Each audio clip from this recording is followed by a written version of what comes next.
Президент Сооронбай Жээнбеков 27-июнда парламенттин трибунасынан элге кайрылып, мамлекеттин өнүгүүсүнүн стратегиялык багыттарын, өзгөрүүгө муктаж маанилүү тармактарды санап өттү. Өз сөзүндө ал тезинен чечүүнү талап кылган маселелерге көңүл бурууга чакырды.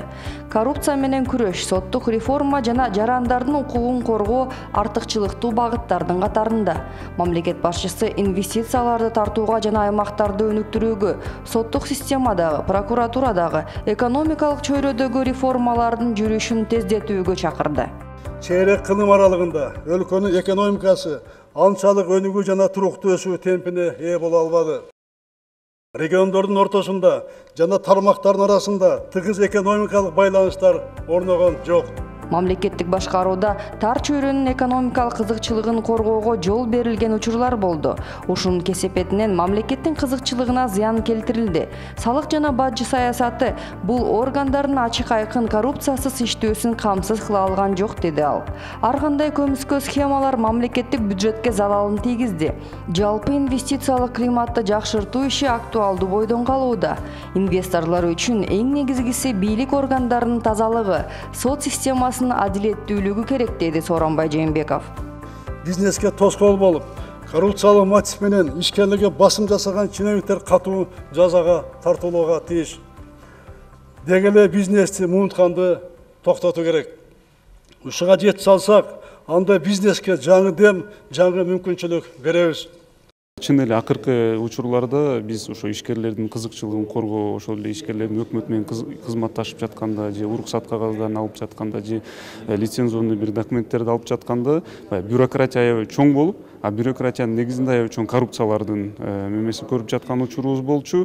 Азыр эми өкмөттүн дагы жаңы программасы, президенттин кечээ айткан сөзү тез аранын ичинде негизи Кыргызстандагы инвестициялык климатты, андан кийин ошо ишкерлерге түзүлгөн шартты бул эл аралык деңгээлдеги рейтингтерди көтөрүшүбүз керек. Ал үчүн биз кардиналдуу бир шарттарга, кадамдарга барып, шарт түзүп беришибиз керек деген пикирлер айтылды. Бул пикирлер ишкерлер үчүн бир жакшы көрсөткүч, жакшы сигнал болду дейбиз. Антикоррупциялык күрөштүн алгачкы натыйжасын, мамлекеттик кызматтын, бизнестин, коомубуздун өзгөрө баштаганын элибиз өз көзү менен көрүп, жеке турмушунда сезиши зарыл. Ал күрөшкө жамынуу алып, саясий атаандаштардан өч алууга жол берилбейт. Бул күрөш эч качан саясий өңүттө болбойт. Ал мыйзам бузууларга, экономикалык кылмыштуулукка каршы жүргүзүлөт. Мыйзам бузган адам ким экендигине карабастан өзгөчө бюджетке кол салгандар сөзсүз түрдө жазаланууга тийиш. Кыңыр иш кыржылда билинет, дейт элибиз. Азыркы технологиялар заманында уурулук тез эле ашкере болот. Мамлекеттин укуругу узун. Жооп берчү күн келерине эч кимдин күмөнү болбошу керек, деди президент. Коррупцияга каршы күрөш жалпы элдик мүнөзгө ээ болуш керек, урматтуу мекендештерим.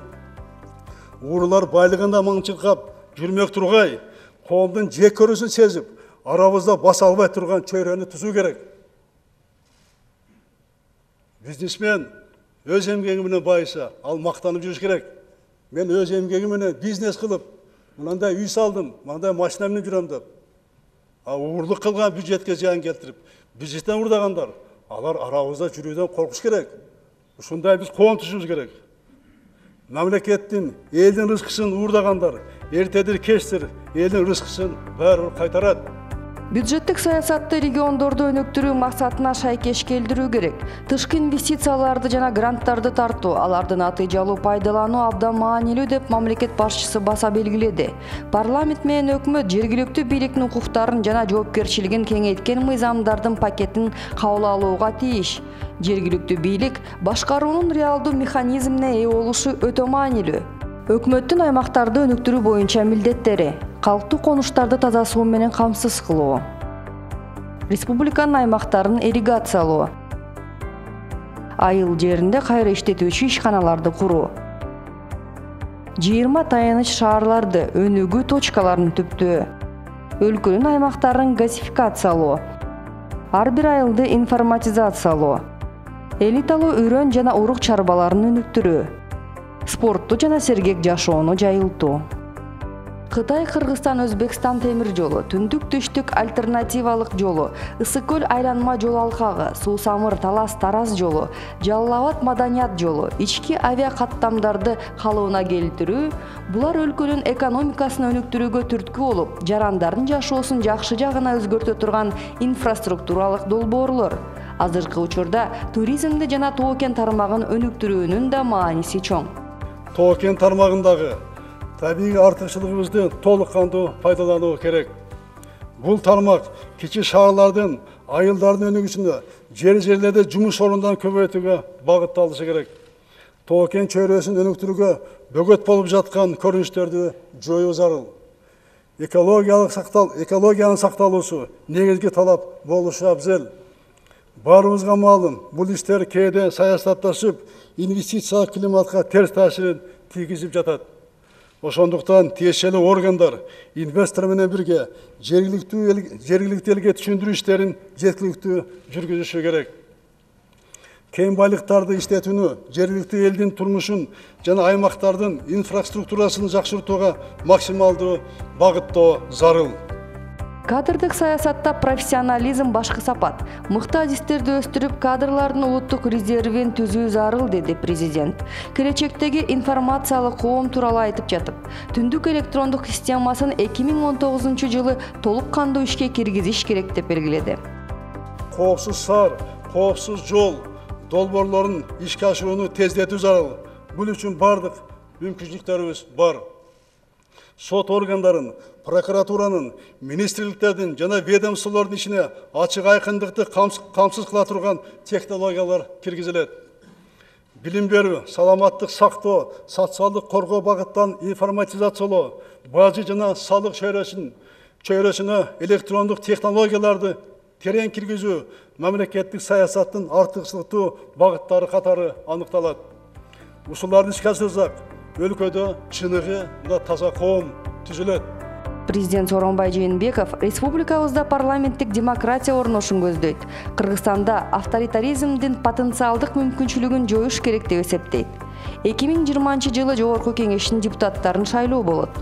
Тиешелүү мыйзамдарга өзгөртүүлөр, нормалар шайлоого 1 жыл калганга чейин кабыл алынып, оюн эрежелери так аныкталып, кийин өзгөрбөй, туруктуу болушу зарыл, деди өлкө башчысы.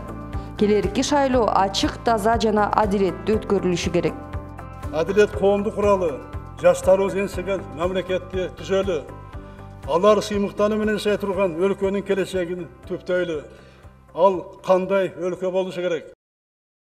Коррупциядан арылган бийлик, адилеттүү сот, өнүккөн аймак, таза шайлоо, ынтымактуу коом, дени сак улут, сапаттуу билим, күчтүү рух, бакубат кыргыз мамлекети. Бул ар бирибиздин турмуштук миссиябыз, асыл максатыбыз. Эң негизгиси ошол коррупция менен күрөш мындан ары улана берет. Эч кимге карабайбыз.